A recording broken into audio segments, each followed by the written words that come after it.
After that shot of the balloons under the bridge, which left me with a hell of a lot of thoughts, as you just heard, we now move on to see images of the losers roaming the seemingly empty streets of Derry, as already discussed. Over some quick shots of sewer stuff, which I've already told you I'm gonna save to the very end, and even some more imagery from Chapter 1 intertwined, we hear a voice, still sounding like Mike, saying, "We need to finish it. For good." Awesome shit. What else is there to say? And this image here, this is from the hotel, maybe in the lobby, but once again, smart editing in the teaser trailer led many to believe it was from the reunion scene and therefore made us think that what we were witnessing was the first Beverly and Bill had seen of each other in 27 years, but it wasn't. And as seen here in the final trailer, we get something from that same scene, only from another angle, including a staircase. This is the townhouse, where they gather for the night. Also, come to think of it, they really are promoting this whole thing as if Bill and Bev needs to end up together. We haven't seen anything of Ben and Bev having any sort of romantic scenarios in these trailers, but we all know it's coming in the movie. I mean, it better. Bill is happily married in the book and loves his wife very much. The part of Audra, Bill's wife, is also a part of the cast list on IMDb. She'll be played by Jess Weixler, if that's how you pronounce it, otherwise I apologize. Anyway, Audra does play a significant enough part in the book, especially towards the climax. I have no idea how they'll spin all of that in this new film, but nevertheless, Bill is happily married, and it'll stay that way, I'm sure. I do not for a second believe that they're discarding the Ben and Bev relationship. That would make zero sense and also remove all deeper meaning in regards to the postcard. They're meant to be together and they will end up together in this one too. We just don't see it in any of the trailers, which is perfectly fine to me. The promotion for this movie is only playing with the puppy love scenario that was between Bev and Bill from the first film, which makes sense. What eventually will blossom between the adults, Bev and Ben, is yet to be seen and is best left for the movie experience. This next thing I've also been waiting to talk to you about. It shows something that is also seen in the teaser trailer, which I purposefully left out until now. Bill running towards something in the carnival setting during daytime. What exactly is happening here? Is this tied together with the kid going into the funhouse, or is this connected to something else entirely? Hard to tell, but I do love the visual and intensity personally running through the system when I see McAvoy here running as if his life depended on it.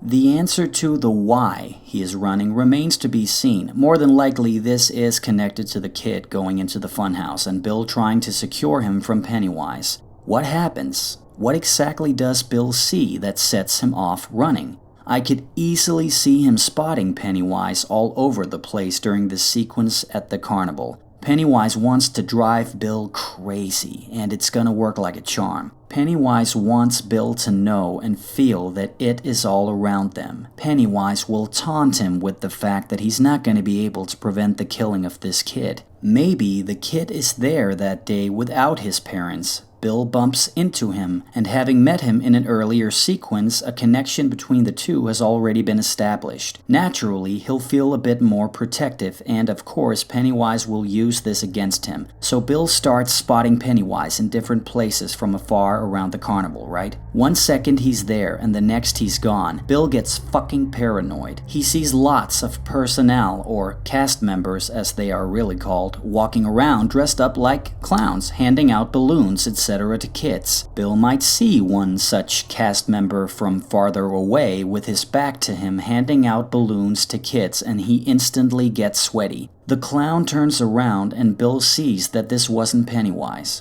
Whew. He can relax again, a little, but he stays alert. It could be similar to something like in Steven Spielberg's original brilliant Jaws, where Sheriff Brody is watching the beach carefully during the weekend of the 4th of July, knowing there's a killer shark in the waters. He gets totally paranoid, it's driving him crazy. It's the same with Bill. He continues to keep an eye on this kid while suddenly realizing that he is in a place full of them. And just like in Jaws, where people are even coming in from out of town to bathe in the cozy waters of Amity Island on the 4th of July, the carnival in Derry here is that water, in quote marks. The carnival is filled to the brim with innocent children, much to Pennywise's delight. Our hero in Jaws, Sheriff Brody, tried to prevent the mayor of the city to keep the beaches open because he knew there was a killer shark hunting that specific beach. He tries warning the mayor with the sentence I've always loved, and I quote, "If you open the beaches on the 4th of July, it's like ringing the dinner bell, for Christ's sakes." This is exactly what's kind of also happening here in Chapter 2, I could imagine. And in the carnival setting, Bill Denbrough is our Sheriff Brody. He's going nuts watching this kid like a hawk. It could even get to the point where the kid himself might begin to question Bill's motives for constantly being seen in near proximity. Is this guy a pedophile? What the hell is his problem? Pennywise might even get inside Bill's head here. What are you gonna do, Billy boy? You gonna watch him all day long? You think you can watch all of them?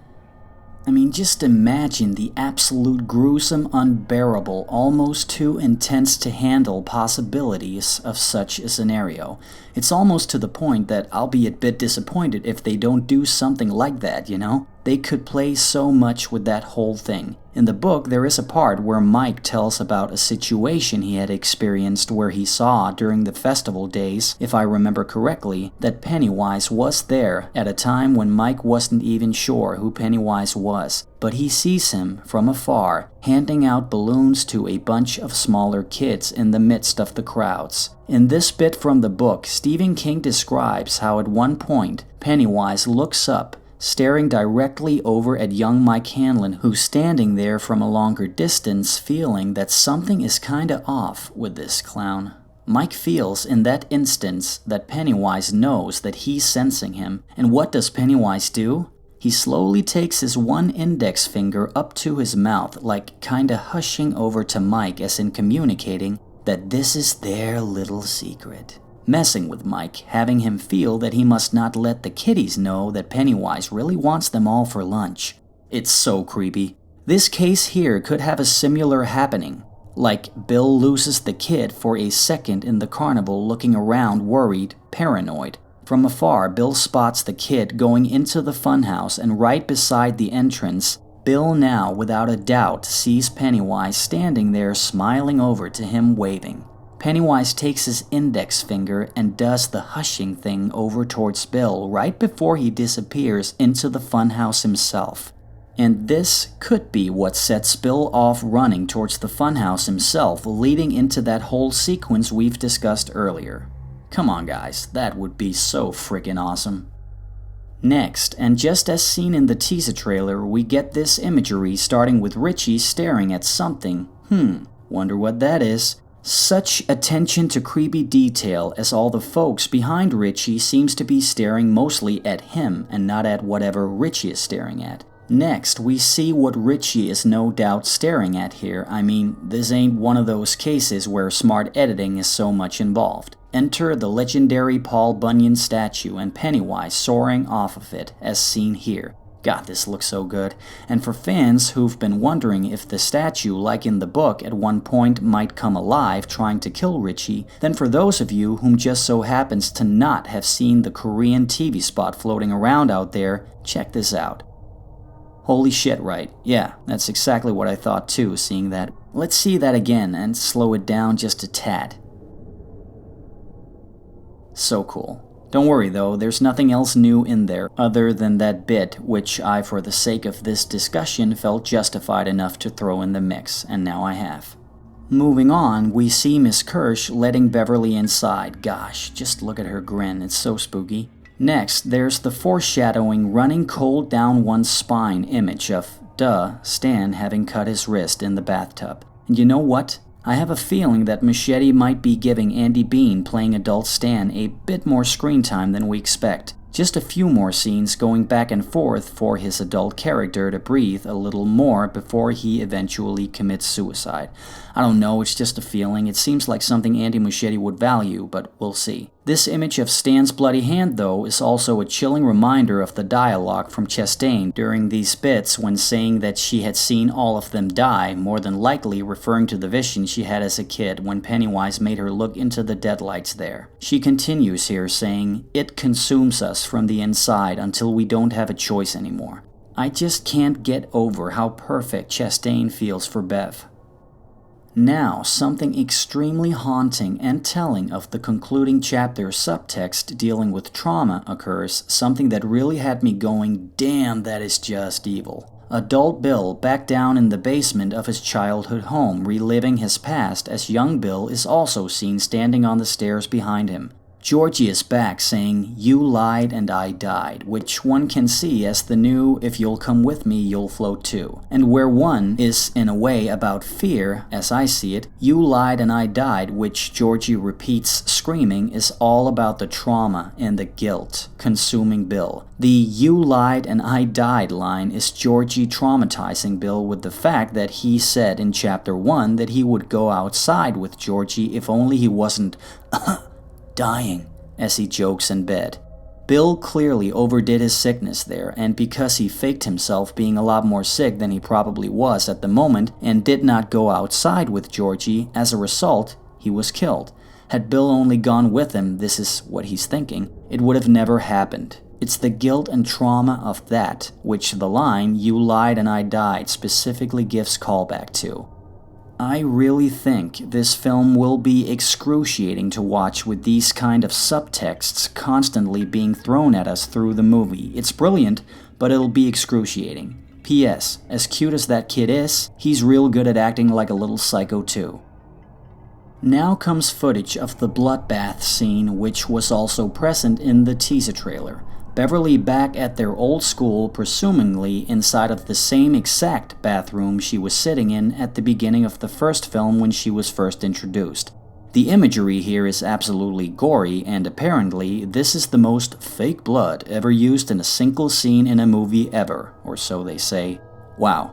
I mean, it's a fun little side fact, and it's definitely awesome that they did it practically instead of using CG, but with that being said, I couldn't care less about the amounts of fake blood they used. All that stuff has been given way too much attention, if you ask me, all to drive people's attention away from all the other important stuff they don't want to tell us anything about until we see the movie. And that's clever, so they make headlines about all this fake blood stuff just to stir things up. Cool enough. It's worthy enough for a headline. Once. But ever since Jessica Chastain made that public for the first time almost 6 months ago on Jimmy Fallon, it has been given massive attention, and it's getting a bit ridiculous in my opinion. You can have all the fake blood in the world, but it doesn't tell anything about whether or not the movie will be any good, you know. But I do appreciate them going all out like that, just for that sequence alone. So that's my 2 cents on that. However, the toilet stuff itself does have some interesting shit going on, no pun intended there, but do hang on tight, literally, cause it's about to get trippy and slippy. The camera angle itself is not normally horizontal here, instead it's tilted, not quite vertical but enough to give off an illusion that the whole room has physically been doing a mind trick on Beverly here, and us, the audience too, which it will. And I'm just gonna throw this image in now. What you're looking at, for those maybe not having seen it, is a behind-the-scenes image captured from that featurette, which shows that the entire room will definitely physically end up twisting for Bev. And really keep in mind that this stuff wasn't shown in any of the trailers. All we see there are really just off-tilted camera angles that makes things look trippy because of how it's framed. But if one didn't care to look closer at how gravity had made the bloodstream on the walls flow by really looking at how it's presented in the trailers, then one probably wouldn't care to think anything other of it, because it does go by pretty fast.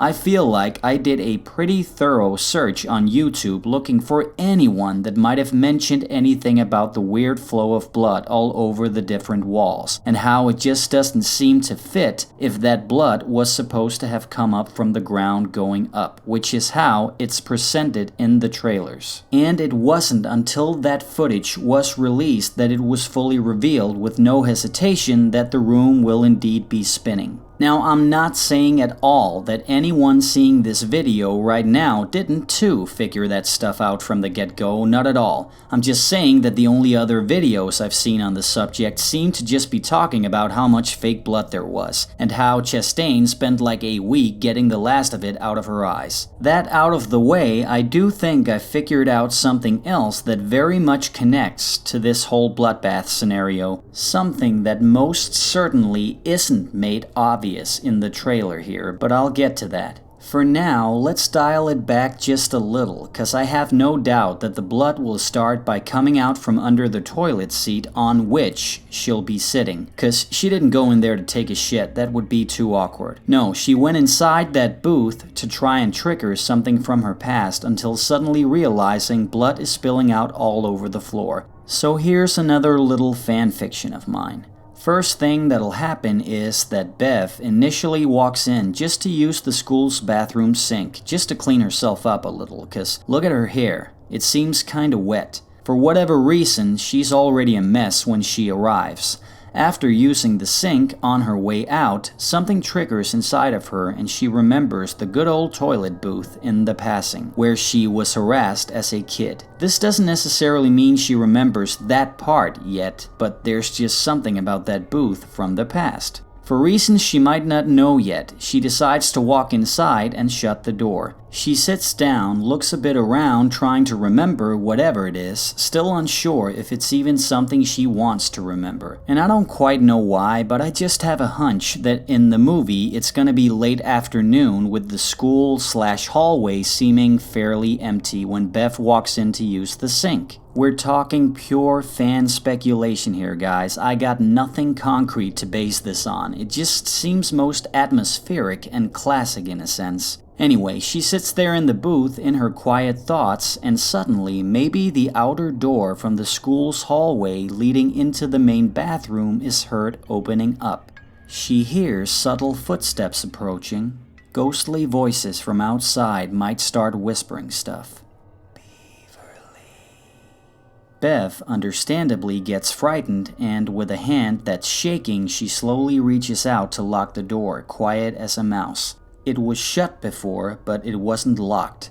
Now, something seems to begin, gently, to knock on the door. And a lower, deep voice starts talking to her from outside. "Hey, slut, you in there alone? Or do you still, after all these years, have all the guys in the school in there with you? Well, do you? Beverly." Bev backs herself up in the corner, covering her ears as seen in this picture here. Thank you, Total Film, for providing us this image. Now, all of a sudden, the blood starts coming up from under the toilet, quickly filling up the ground at her feet. Could the whispers maybe continue here?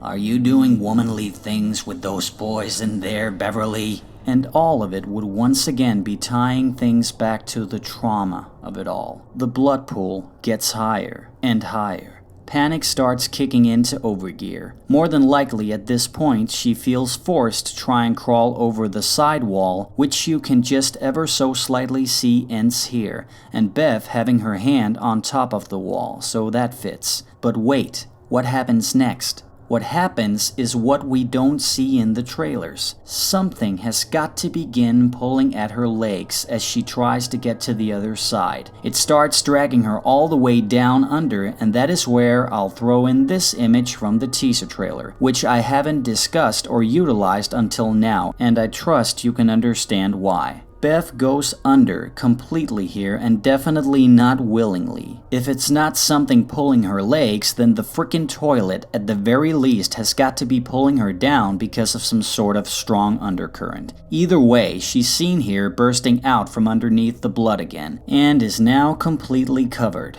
But what the hell? Now the entire booth begins tilting as if going forward, manipulating its physical environment just as it happened in the Neibolt house. Bev starts sliding forward, with the blood beginning to weigh more against the door than on the floor, applying more and more pressure. Things start cracking a bit. Bev fights her way upwards and manages to grab hold of something, maybe the toilet, which because of the room turning goes more and more vertical, and this of course is exactly how it ends. Everything has gone completely vertical. So now she's up there, her arms around a frickin' toilet or something, with probably just enough free space to still breathe in between the blood underneath her chin and the top of her head up against the back wall, which is now her ceiling. Now what? Silence might ensue for a moment or two as she's holding on for dear life, shaking, trying to look down all around her in fear of something suddenly dragging her under again. Just imagine a visual like this, it's so trippy. In between the silence and Bev trying to control her breathing, the cracking sounds get louder and deeper, like on the deck of the Titanic just moments before it broke in half. Fan speculation here. The blood weighing on the door now explodes open and it all fusses out, or should I say, down. Bev screams and clings on for dear life, and now it's gonna get really trippy. She sees one of her fellow loser friends who, I don't know, but in this picture from the featurette, I think that might be Bill, but I can't really tell. But Bev reaches here and we have visuals like this. Again, I've turned up the light here. That there is the door to the booth, swung open, all covered in blood, which we can also see here in this behind-the-scenes wide shot of things. And check that out. It's the scar that this loser and his friends cut into their own hands back when they were making a certain oath. But wouldn't that have healed by now? Yeah, and it did heal, and over time, like in the novel, it seemed to disappear altogether. But upon their return to Derry, old wounds, both psychologically and physically, starts manifesting themselves again. Behind the scenes footage also see Ben there holding up his hand, pressing it as if the scar suddenly has reappeared. Funny enough, just as they stand there looking into a window reflecting themselves as their younger counterparts. And the wound might very well open up a little, bleeding again. Anyway, here in the trailer, I'm sure that Bev does all she can to try and help her friend, but ultimately fails in doing so, and the loser gets buried underneath whatever that is in the image there. Maybe it symbolizes ashes or just straight up dirt, I don't know. And maybe the person falls even further down underneath that dirt, as in plummeting to his certain death. And an image of that might be coming in at 3, 2, 1. I know.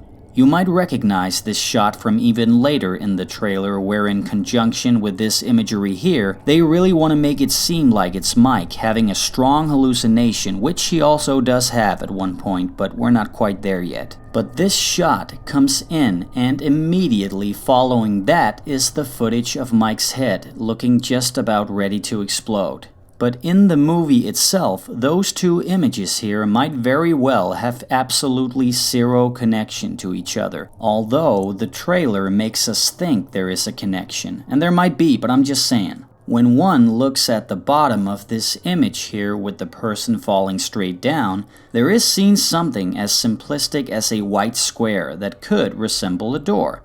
Could this somehow maybe symbolize the door leading into the booth where Beverly is right before things morphs back right in front of her, leaving her there screaming as a result of the vision she just had and didn't quite understand? 'Cause what the hell would this sequence's true purpose be? I mean, clearly it is at large when the blood thing starts happening, 'cause that ain't cool, bro.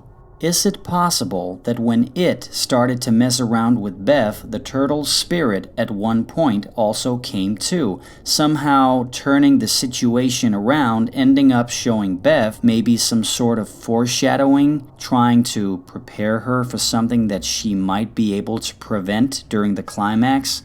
The saving of a friend, maybe? I know it sounds trippy, but so is the final half of the book, and especially during the climax. It goes bonkers, people.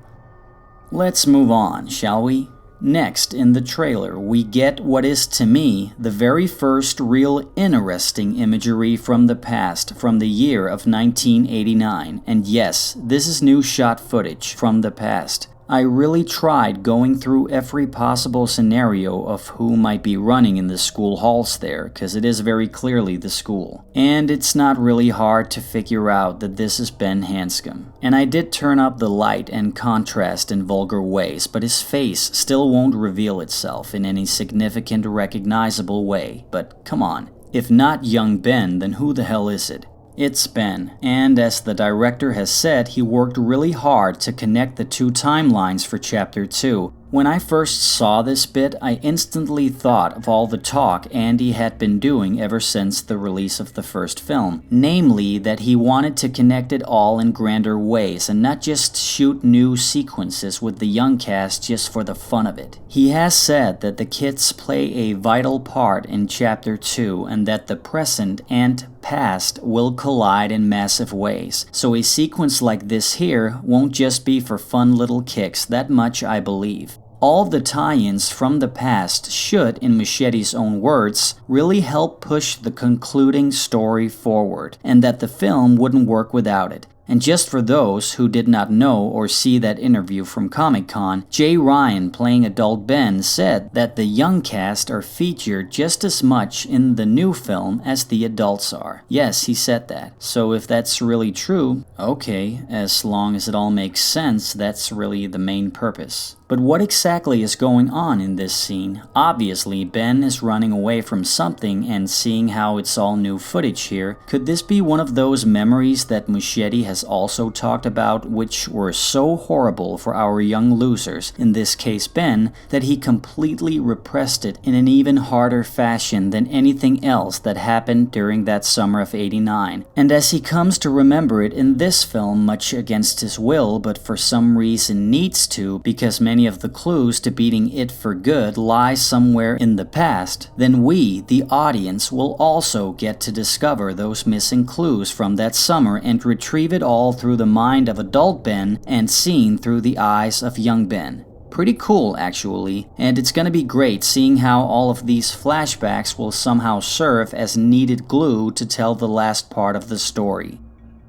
This is a quick one before the last rapid title cards starts coming up and everything goes truly bonkers. This image here with Bev a split second away from breaking the mirror, where within, as behind her, we see Ben in a chair exposing his belly with the good old carved in name of Henry's, I'd presume. This is spooking me out. And in the featurette we get a closer look at that scene. What the hell? And also there again we have it. Old wounds reappearing to haunt them. Mike is sitting beside Ben, and behind them all is Pennywise. You can sort of see him smiling, tilting his head ever so slightly in this image, like thinking, "Aw, aren't we having a nice stroll down painful lane?" Honestly, while not sure what the hell is going on here, the visual just feels so damn psychological and sinister.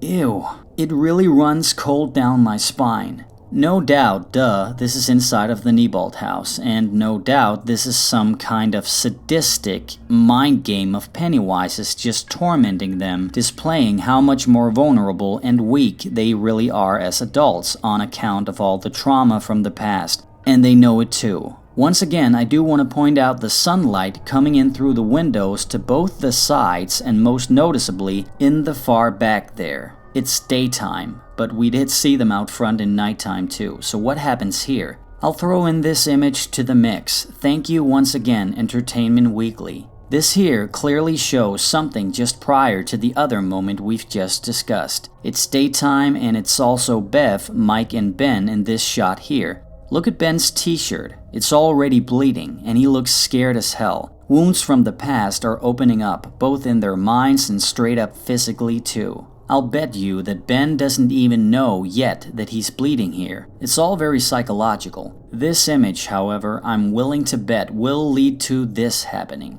I don't know what the fuck is going on, but I'm already fearing it. In actuality, this is where the sewer stuff starts coming in, but we're just not there yet. 'Cause there is footage in between the sewer stuff and these final moments that I want to touch upon first. So first comes a very classic-looking shot, I feel, already before having seen the movie, a shot that was also in the teaser, and that is the shot you're looking at. Pennywise comes out from, God, this is so visually tripping. Pennywise seemingly comes straight out from a vertical wall that Mike looks up on. Again, it feels like gravity has shifted, which makes it so trippy. It's like Pennywise jumps out, and for him, his gravity field is the vertical wall, like that is his ground. It looks really cool. But where exactly are we?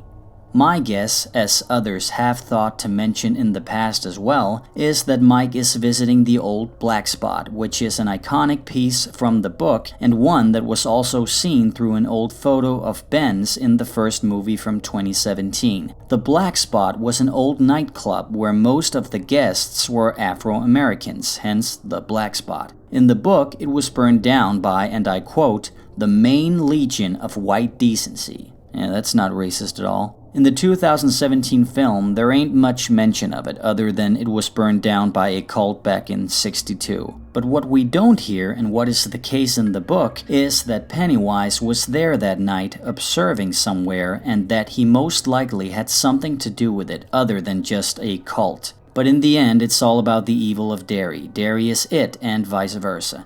Now this next thing is a cool little Easter egg I just had to mention.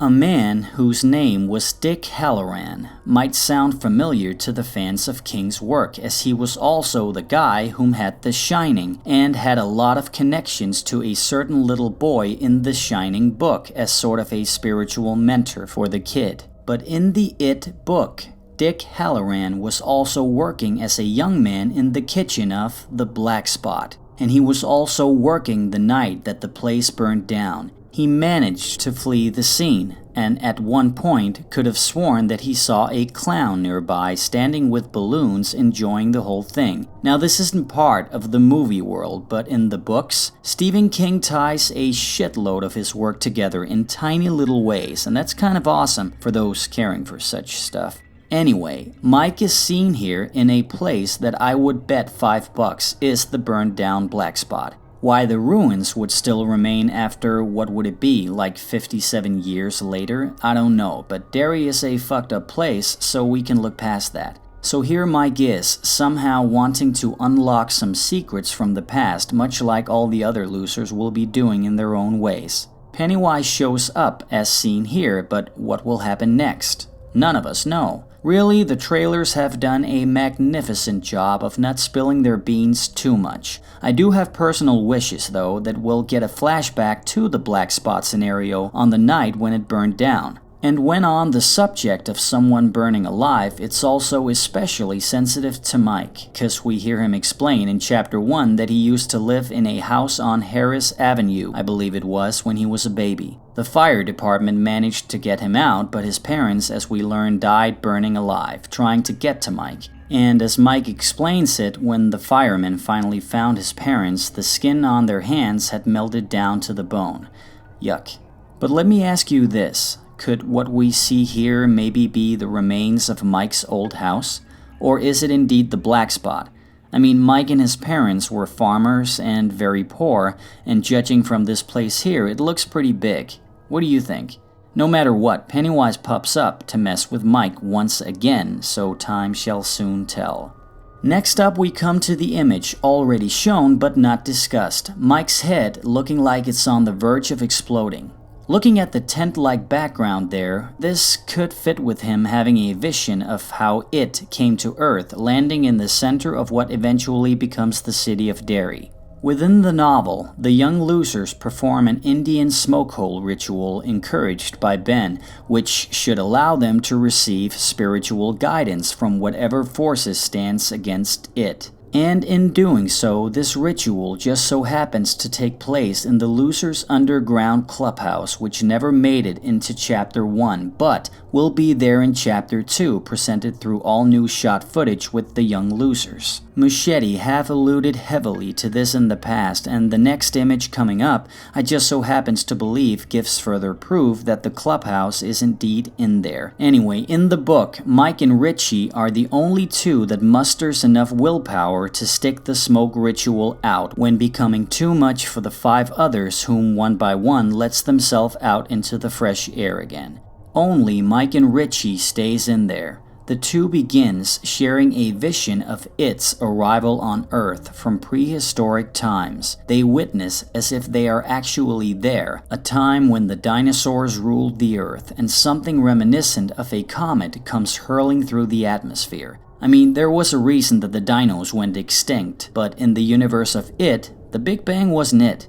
It was it. Mike and Richie sees it arrive and the vision ends, and holy damn, if there is a God in heaven, they will include this epic sequence in Chapter 2, which was way too expensive to execute in Chapter 1. And if it's included, please be included, then what we see here, I believe, will be connected to that very thing. And if so, instead of the kids experiencing this event, they give it to the adults in this film, which would be great for several reasons. For one, most fans feel that the adult part of the story could use some amping up in terms of giving them exciting and memorable stuff to do, so I love that they seem to be giving that specific story beat to the adult losers. Secondly, it makes perfect sense not to see that whole origin until Chapter 2, as it will then really escalate and expand greatly upon the entire story, making it deeper and richer, which is exactly what a good sequel,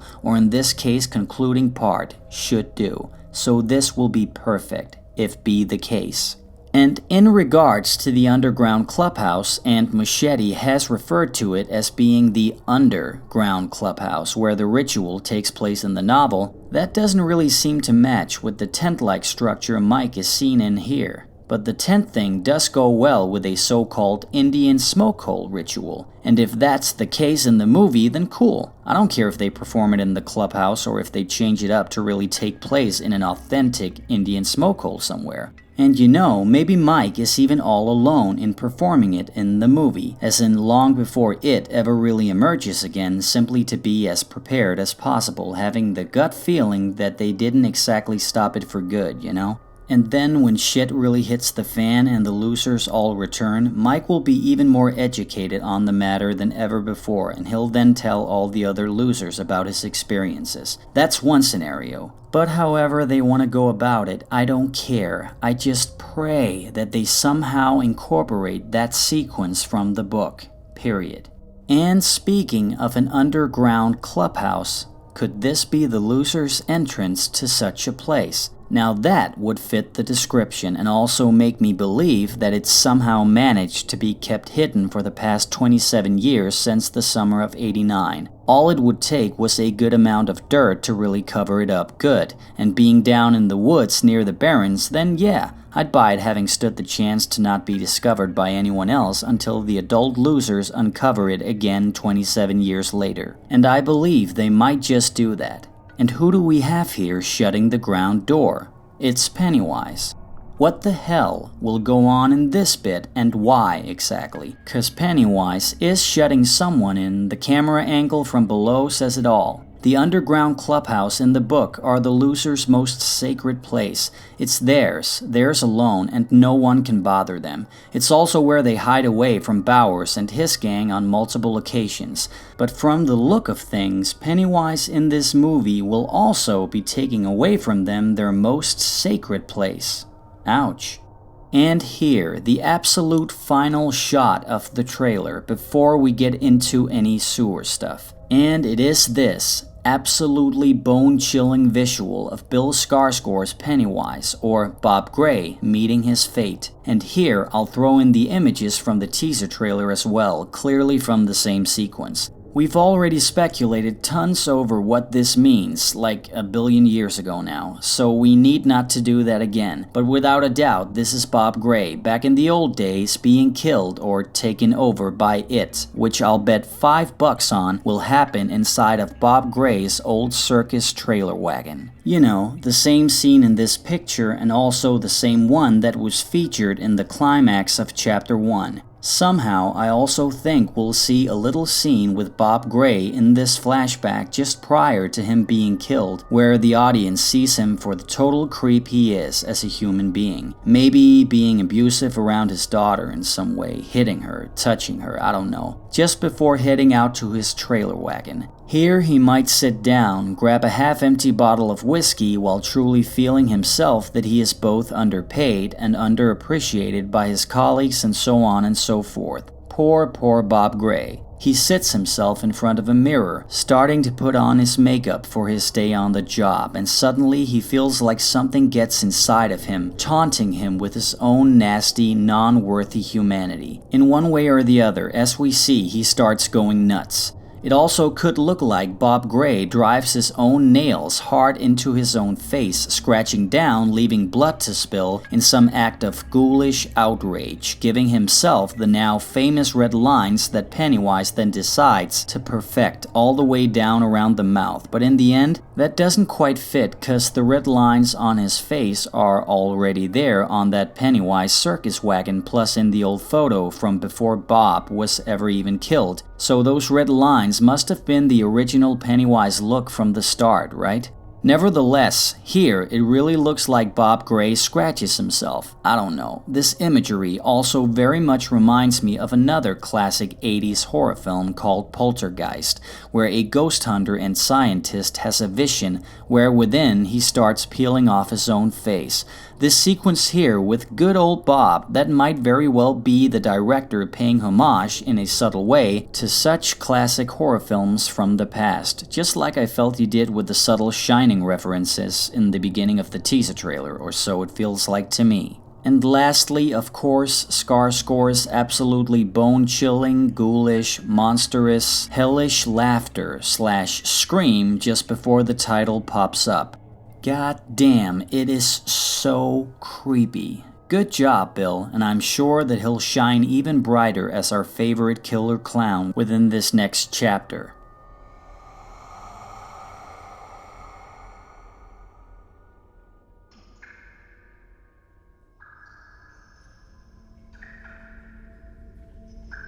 And now, at final fucking last, we get to talk about sewer stuff. So let's dive straight into it, taking the images from the teaser combined with those in the final trailer here, with even a little bit from the featurette and a little something from a newly released TV spot that just by a hair was I able to get in there before finishing and uploading the video.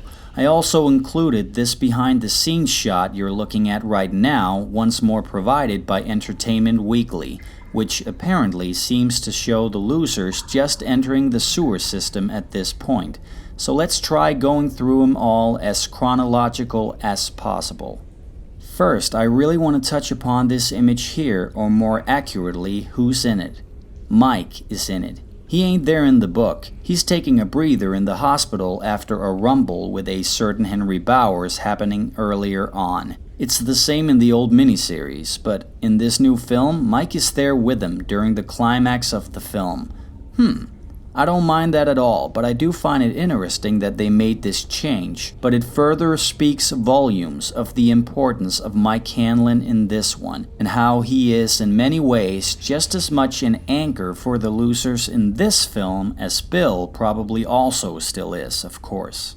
So here we see them continue down the sewer system, and that looks nasty. Oh, and do me a favor, guys. Take a good look up towards the opening at the top there. To me, this really looks like daylight coming from outside, so just keep that in mind for now, alright? Weird, creepy stuff will no doubt happen underway as they progress further and further into the system. Of course it will, we just don't see it. But at one point though, they will arrive here at the same destination where they faced Pennywise in the final showdown of Chapter 1. In this image, it's hard not to notice under the big giant tube from above where the dead kids of Derry used to float around in the past that the old Pennywise circus wagon is long gone. So is the mountain of children's stuff such as bicycles, a yellow raincoat, etc. You know, the basics. That whole piled up mountain of old stuff around and above the circus wagon reaching way up there is now gone. The losers finds their way over to the center right under the tube where the old wagon once stood. These long things here that kinda looks like some sort of bones matching those seen from further away, they are the same. And also there still remains some old stuff lying around, like a bicycle there. I do have a theory about the bones that could look like the legs of a giant spider or something, but I don't believe they are. I think they might not be bones at all. Instead, maybe some material that once helped keep the old circus wagon together and over time has crumbed themselves into a weird shape. That's just a thought, I'm definitely not sure about that one. And they do look freaking weird, I'll say that much. Maybe they are bones. Anyway, looks like it's Bill and Mike all the way up there checking things out, with Richie and Eddie on their way. Bev is out of frame here, but it would seem that something is just around the corner as Ben here looks pretty worried. Maybe he already sees something, or hears something. Maybe it's the sound of an escalating roar within the sewer system because it's being flooded, trapping them all in down below. Come again? Remember I told you to keep in mind the daylight coming in from the top in this image here?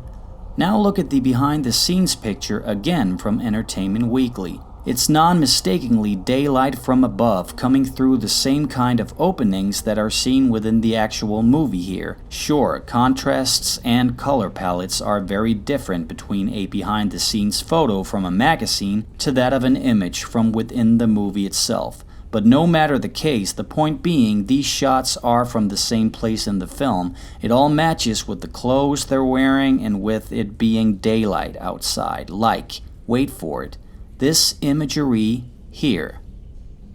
Look familiar, guys? The sewer system is being flooded, and it's definitely daylight outside. Are things slowly starting to come full circle? This shot here, which were so well integrated with the Adrian Mellon splashing around in water scene from the beginning of the trailer, will have a purpose, but which and why? I see 3 potential reasons for why the system is seen being flooded. For one, it could very well be the work of it fully purposefully wanting to trap the losers inside of the system at the beginning of the climax, just as our heroes have reached inside of the place where they faced Pennywise in the first film. That part won't be flooded, I'd imagine, but other parts further away where they first came in will be, swinging sewer doors shut with immense power and filling up the drains with water.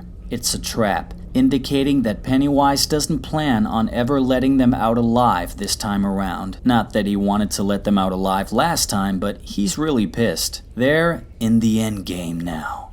Sorry, couldn't resist. And I want to quote the producer of this movie, the director's sister, Barbara Machete, from a recent interview when she said that Pennywise in this film, quote, knows that there's more technique to it than just go for them. She also said in regards to the new film, quote, the main tool that Pennywise had to operate in was unpredictability. To me, that sounds so frickin' awesome. Andy also mentioned that the losers are constantly on edge in the film because Pennywise always proves to be one step further ahead. It's kinda like the Joker in The Dark Knight. Sounds intense as hell, so it is not at all weird to assume that just as the losers enters far enough into the sewer system, Pennywise is trapping them all underground. It's game night. Or should I say, game day, and those fuckers did play one on him once. Now, he's truly gonna make them all regret they ever came back to his house. That's one scenario, and also the one I kinda hope proves to be it.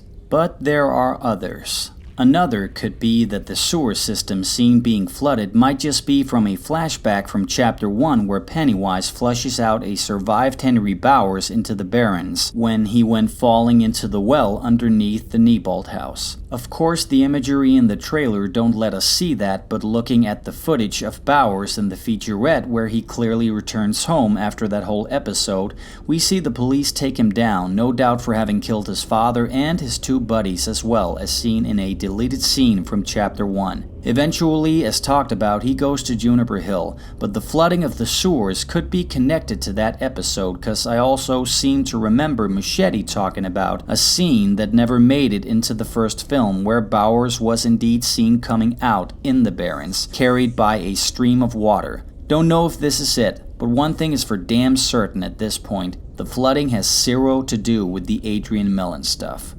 A third scenario for the flooding must also be taken into account. When the adult losers eventually starts overpowering it in the definitive showdown within the book, down below as well as above, the town of Derry starts dying. The curse held over the community by it starts rattling, falling apart everywhere, metaphorically speaking. It doesn't want to die, but the closer the losers get to killing it, the more everything within Derry starts acting crazy. People go crazy up above. Violence breaks out through the city. The weather starts acting weird. Sewers gets flooded. All over, it's mass hysteria. Derry is fighting back. It doesn't want to let go of the curse it's been holding over everything for so very long. It's just like when the heroes in The Exorcist gets closer and closer to ripping out the evil spirit or the devil himself from within the little girl tied up to her bed, screaming, spitting green goo out her mouth, rattling the bed, etc. It's just like that.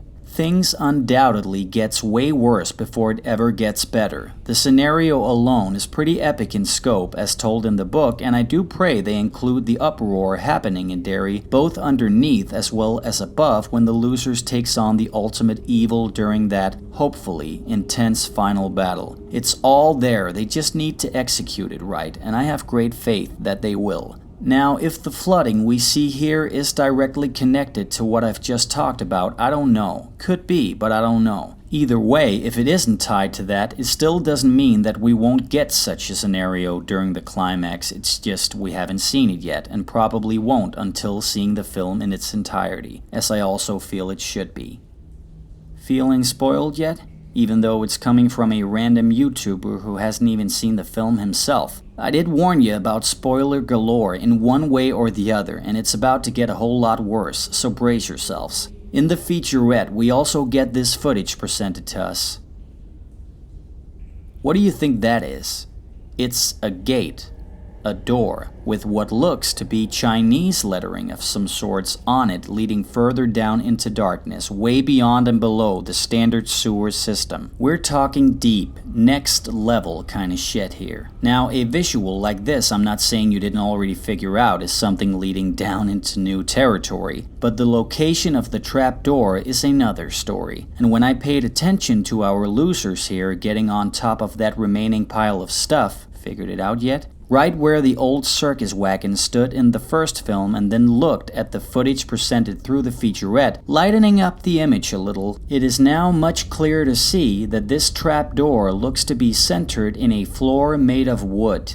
The floor of the old Pennywise circus wagon, more accurately. Through the wood floor of the old wagon is where our losers will be seen progressing further down into a whole new, never-before-seen territory where things will start getting seriously trippy. Also remember where Pennywise fell down at the very end of the first film right after speaking the word, fear. He dropped down somewhere, and if where they are seen here are the sewers, then what the hell is down there where Pennywise fell to his slumber? And something is indeed down there, and we will follow the losers through that trapdoor. And you know, it's also needed to take this stuff to the next level. They couldn't just have their final showdown at the exact same place as last time. It would be too much of a repeater, and the surroundings we have already seen. It would be a bit boring, maybe. With a concluding and much bigger chapter, they must, at all costs, take it deeper, further and down into the next level. And they will. Not to mention that also happens in the book and even in the old miniseries, so this is progressing just as it's supposed to. All of this now leads us into the next image deeper underground, which probably won't be the first thing we'll see as they have descended, but through the footage they're allowing us to see, this is the closest we come to it, so we're starting here. And what are we looking at? Obviously, they come through that giant gate. This shit looks absolutely crazy and truly grand in scope. They're in some kind of tomb. Its lair, of course, or I would assume, with the walls there looking like the interior of something I'd expect to see inside a pyramid or something. Long gone are the familiar old sewer system, and we've just been taken down into something entirely else, and it looks otherworldly. What is the structure here? I mean, to me, it looks like something straight out of James Cameron's Aliens movie, and we might not even be far out in assuming something like that, because I do believe, as I'm sure many of you do, that we are indeed looking at something alien here. Is it supposed to be some sort of craft that it arrived in all of those millions of years ago, or parts of it, or something else entirely? No alien spacecraft is a part of the book or old miniseries, but Muschietti are talking about some certain detours and surprises in his vision of things, so this could be potentially some sort of spacecraft. But then again, it is it, so I'm not really sure that it would need a spacecraft. In the novel, the closest thing we ever come to understand what it really is when finally described to us, it's described as a long, yellow, orange, slithering-looking thing that really has no physical form. It's just the deadlights, the eater of worlds. Still confused? Me too. And that's kind of awesome that humans can't really pin it down as King describes it. Whatever it really is, it's simply pure evil from another world. It's not a clown. It's not a werewolf. It's not an old distorted lady coming to life through an old painting. He, as many like to call it, isn't even a he. It's a she. So in the words of King himself, and lastly, just to nail it down once and for all, for my own sanity's sake, it's not a giant fucking spider. It never was. Yes, it's presented that way in the book and laughably executed within the old miniseries. Nobody was laughing though when Sam and Frodo was fighting a giant freaking spider in Lord of the Rings because it was so awesomely produced and executed. And let me be clear, the spider form to me is not at all that interesting, but when reading the book, not at any place did I ever feel like laughing because it has a good enough purpose for being there. The form of the spider is, as described, the closest thing the human minds can come to grasp what it really is. And there is a mystical universal fear of spiders in the world, so in a mystical way, it's kind of fascinating. The spider is what they see because their brains are not allowing them to see beyond that, not at that point.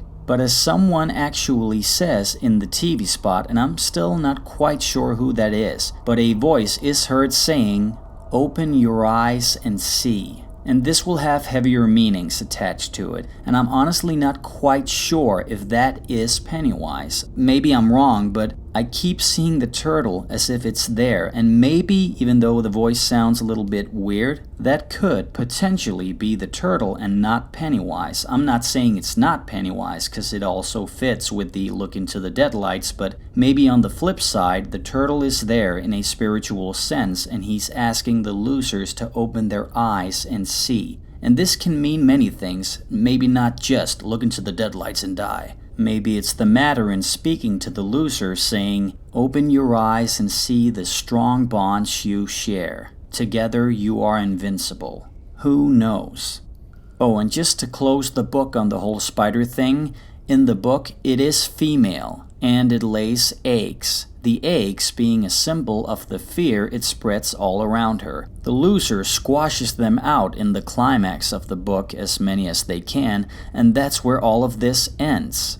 We will not get any closer to understanding what it really is, other than what I just told you. But naturally, again the question must come up. Do you think the heroes will be battling a giant spider form in this new film? My personal answer is no. I don't think so, but ultimately I have no freaking idea. And if a spider form does get some time to shine, I think it will be only a small part of a much grander, more original climax. I have a very strong feeling that Andy Muschietti has something more spiritual in mind, something new. But if there is something to the spider at all, it's gonna be all about the execution of it. They do that right, and the spider will work for the part it'll be given. Forget the lame farce that was the adult part of the old miniseries, cause that's why people constantly says, "Oh God, I hope they don't bring back the spider, it was so lame." Yeah, when judging from how it was made and executed in the old miniseries, you're damn right it was lame. And these are the images inside our heads, thus everything spider-related is simply remembered as lame because it was. No arguing there. But as said, if we get anything to any giant physical shapes, it will not be the only thing in that climax. Moving on.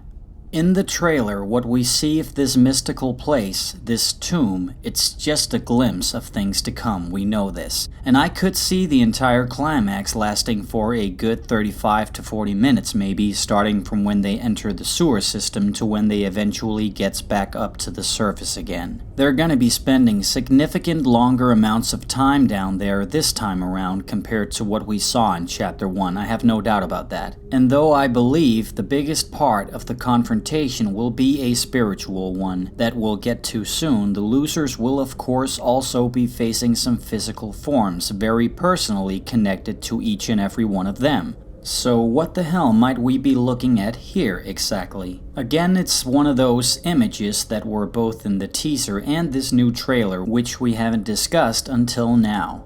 To me, it looks like Gollum, with just more alien-looking eyes. Maybe it's supposed to be her father's decaying corpse in some weird way, and something just seems off if that be the case, mostly because of how the eyes look. One thing is for sure, it looks nasty.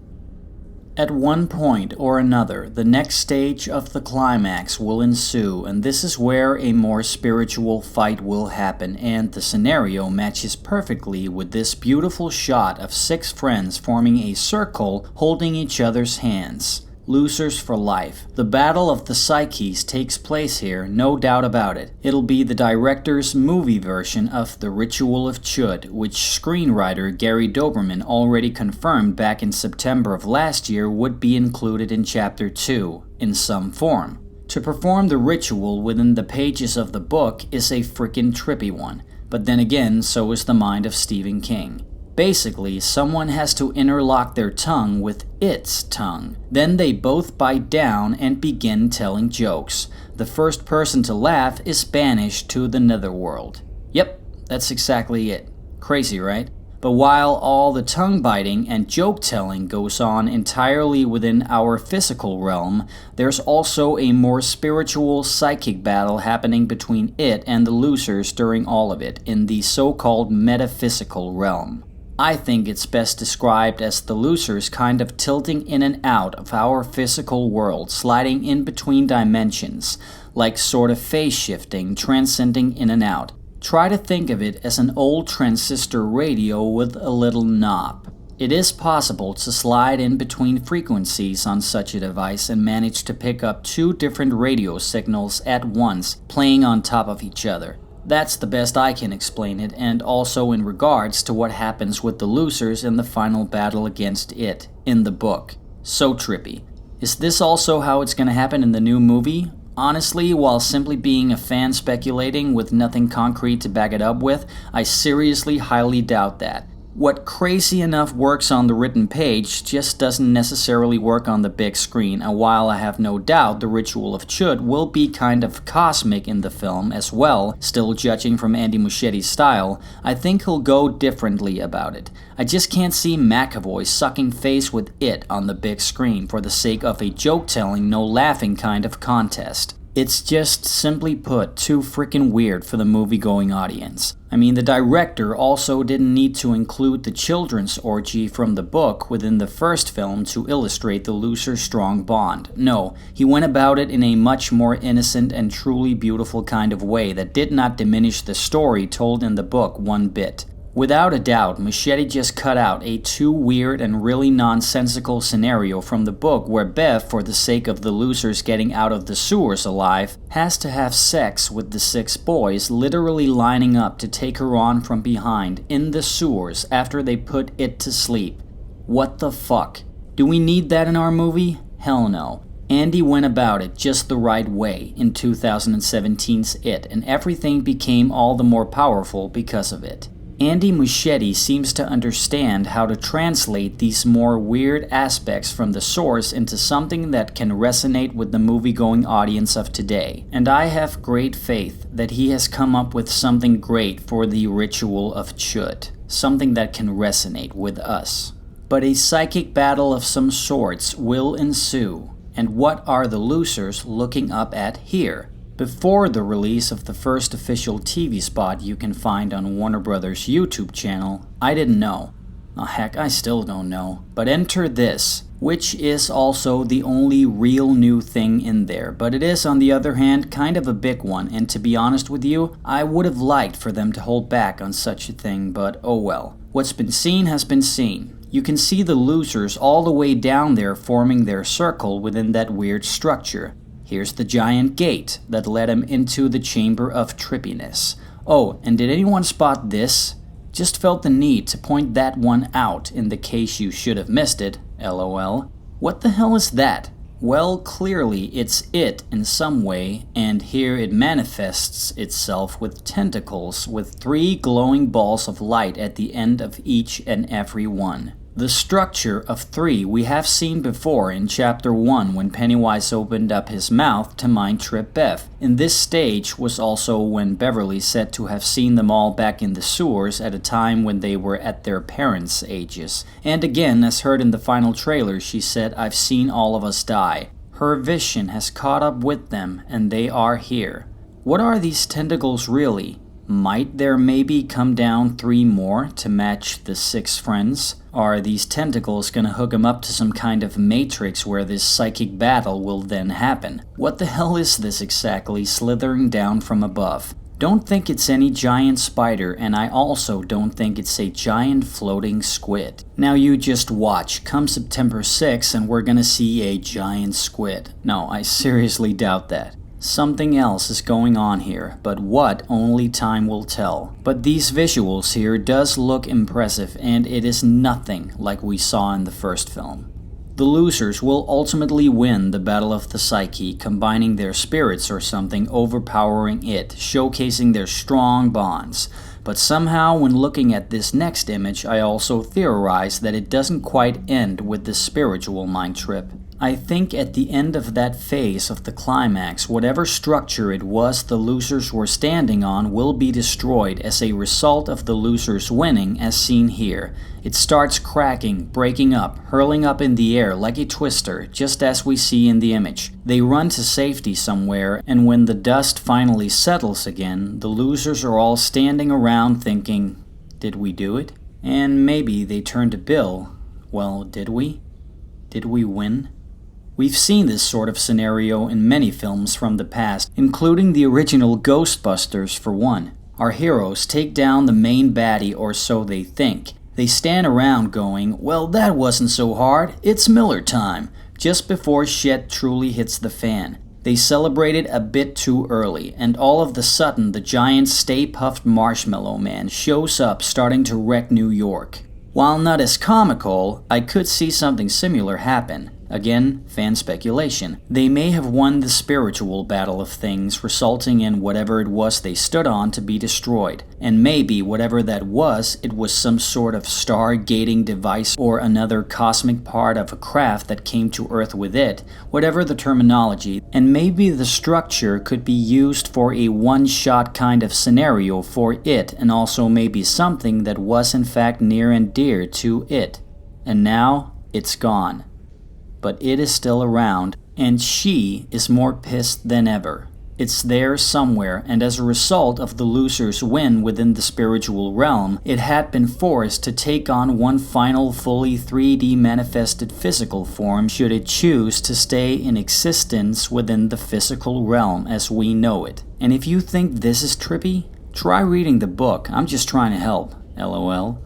It here had to make a choice before it was too late, so it chose. But hey, for all I know, the image of the stuff hurling up in the air in a twister-like fashion might just be very well connected to it and thus Derry simply dying for good, who knows. But for the sake of pure good old fan speculation, let's just go with what I've started, and that it does take on one final physical form hiding in the shadows after the ritual of Chud has come and passed. The losers think they've won, and all of them lived through. All is quiet.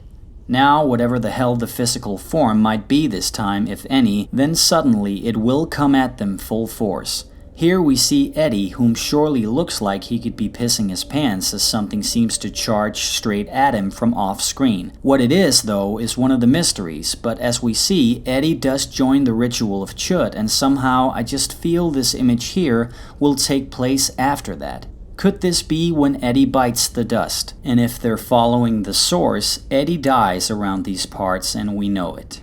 And seeing this next image with Richie holding someone close to him while looking very sad does fit with that scenario. Of course, through the entire course of this movie, Richie will have been all over Eddie, full-on trash-mouthing, just like in the first film. And that'll be part of the charm in this movie. But it'll also be sad as hell when in the end Eddie bites the dust and Richie sits down holding him close in those final moments, telling him that every bit of crap he ever threw Eddie's way through the course of their lives was just Richie being his stupid self, and that he really loves him with all of his heart. It'll also showcase Bill Hader's strong acting ability, cause the man is good, both in the dramatic sense as well as being the funny one. And this will be one of those scenarios where he will bring his A-game dramatic-wise. I definitely believe that. And because of the special trash-mouthing bond that has been between these specific two characters of Richie and Eddie from the very beginnings, it also just fits that it's Richie here holding Eddie in his arms in those final moments. Eddie might even get the chance to communicate back that he never doubted Richie's love and loyalty for a second,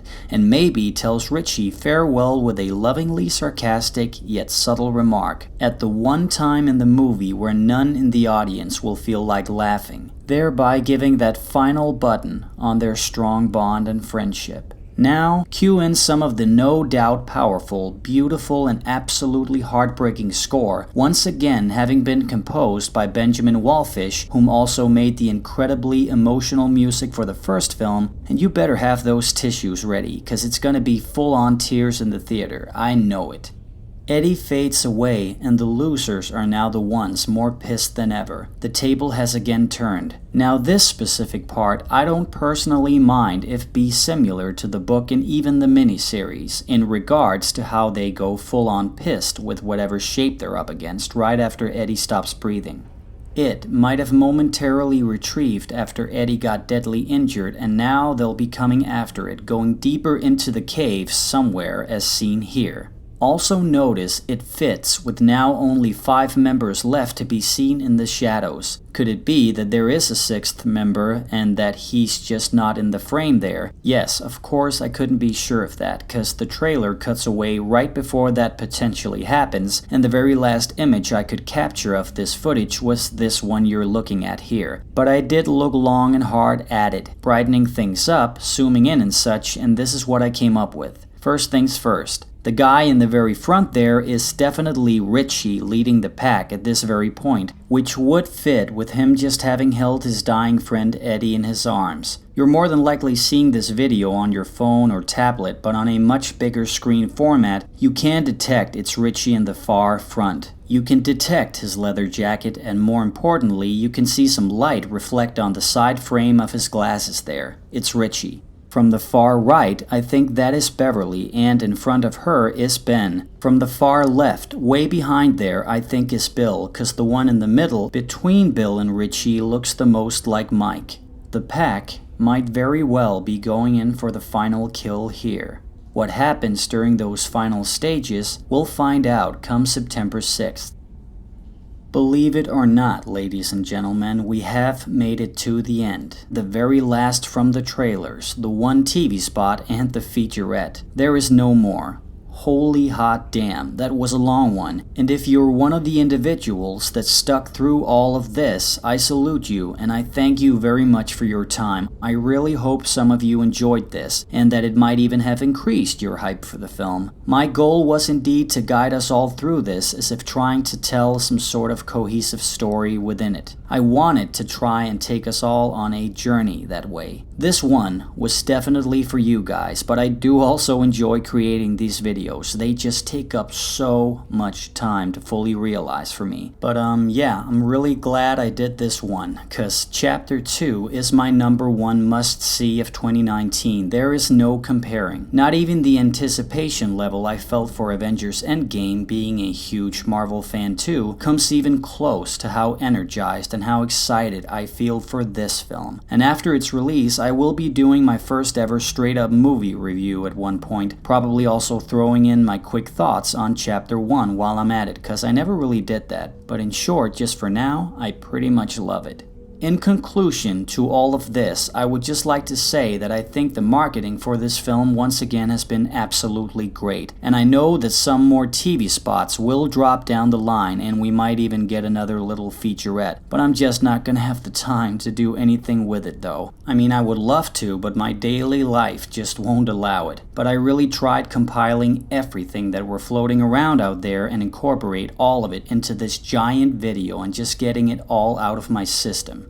And for very last, as I said I would be doing in the beginning of the video, I do believe that Chapter 2 has all the chances in the world to be better than the first, which I absolutely adore. It's deserved that they have more money this time around to produce sequences that just wasn't possible to do for Chapter 1. I love that they had the opportunity to go big with this one. It looks big. But that aside, the first film was also beautiful to look at even with its modest $35 million budget. So in the end, all the money in the world won't make a difference if the film doesn't have a great story, if the material isn't there. And that's what I just wanted to get to, because I know the story is there.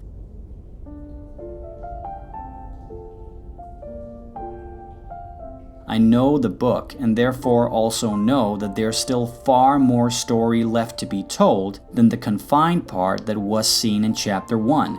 The stakes will be so much higher in this concluding chapter because of all the history behind. The tone, the laughter, the charm, the humor, will all of it still be there, but I just know that where the first film, which I love, keep that in mind, was very much a full-on roller coaster, old school, scary funhouse kind of a film, Chapter 2 will be that and more. There's gonna be a complexity and richness to it with its themes that only builds upon the greatness of the first. The kids will also be back and will get new things coexisting for the greater purpose of the overall arching two-part horror epic. And there will be no third film, or a spin-off, or a prequel, or whatever. Muschietti has clarified that at Scare Diego. You could continue on watering down the unique feel of it by constantly going back and back in time to older days where it was too at large. You can do that until everything goes from special and unique to feeling what the current situation of Star Wars sadly feels like now, which is flat. That it's just the next film in line, spitting them out left and right. It's not special anymore. Those days are long gone. Muschietti doesn't want that for it. The losers we know and love, their story began with Chapter 1, and it ends with Chapter 2, and thus the story is over. The legacy left behind, hopefully, will be two beautiful films coexisting together, thereby serving full justice to one of the greatest horror novels of all time. I hear the filmmakers talk about the film and how they went about building the story, manifesting into something that was far grander and far more majestic than anyone working on Chapter 1 in 2017 could have ever foreseen.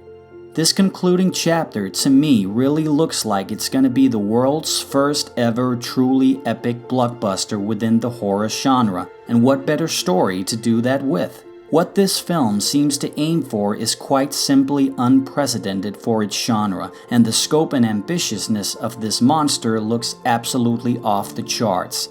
Fellas, it's been real, and again from the bottom of my heart, thank you so much for watching. It means more to me than you know. I got nothing more left to say, so I'll sign off. See y'all back in Derry soon, losers.